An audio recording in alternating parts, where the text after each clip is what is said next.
Captain Jeff Entine stood in the stands of Doak Campbell Stadium as an FSU student, watching many flyovers take place, wondering what the view was like from way up there. On September 23, 2017, he'd get his answer.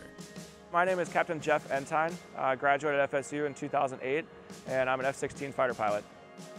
From a young age, Entine knew he wanted to take to the skies and reignite an old family legacy.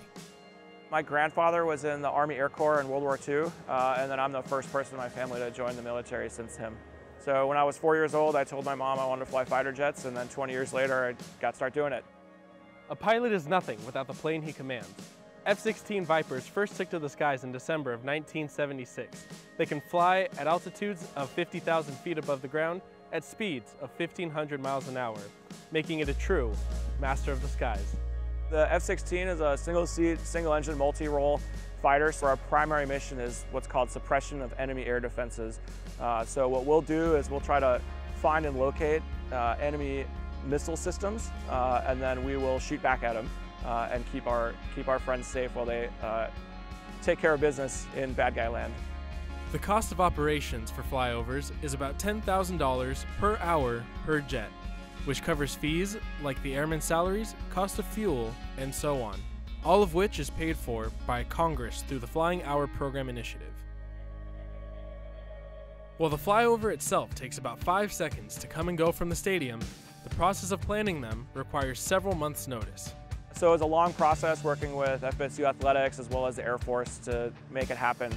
So we started the coordination in about May, and then it was a combination of the Air Force approving it, my bosses approving it, and then FSU requesting it. FSU has requested several flyovers in its history.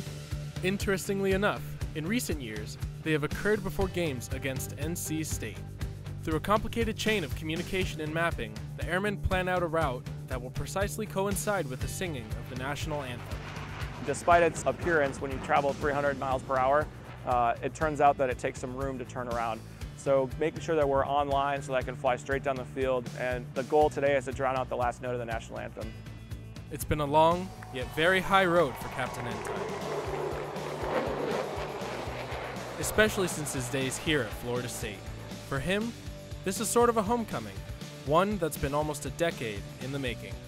So this is for sure a dream come true. And for me to be able to do my first flyover at an FSU game, it honestly feels like coming home. And being back in Tallahassee, seeing Doak Campbell Stadium is just such a great experience for me. FSU graduate, Captain Jeff Entine. Flyovers do so much more than just provide some shock and awe before football games. They are effective recruiting and promotional tools for the military. But for Captain Entine, flyovers do so much more than just add to the numbers. Honestly, I think it just reminds the families and the taxpayers and for sure the Seminole Nation that we're here, we're providing our support to the Seminole family as much as they're providing their support to us. So being able to come out here on Military Appreciation Day it's really awesome for us to say thank you to the Seminole Nation and to represent the 360,000 folks in the Air Force. Aim high, fly, fight, win. These are the words of the U.S. Air Force and the words that Captain Jeff Entine lives by daily. Every time that I strap the jet on is a very exciting experience. It never gets old to sit in the seat of an airplane designed and built for one person. It's a childhood dream come true every time I sit down. So it's exciting and it's fun, and that part truly never becomes a job. The saying goes, if you find a job doing what you love, you never have to work a day in your life. Captain Jeff Entine found his calling doing what he loves, protecting our nation's airspace. And for him, there's not a cloud in the sky. I'm Camacho, reporting for Seminole Sports Magazine.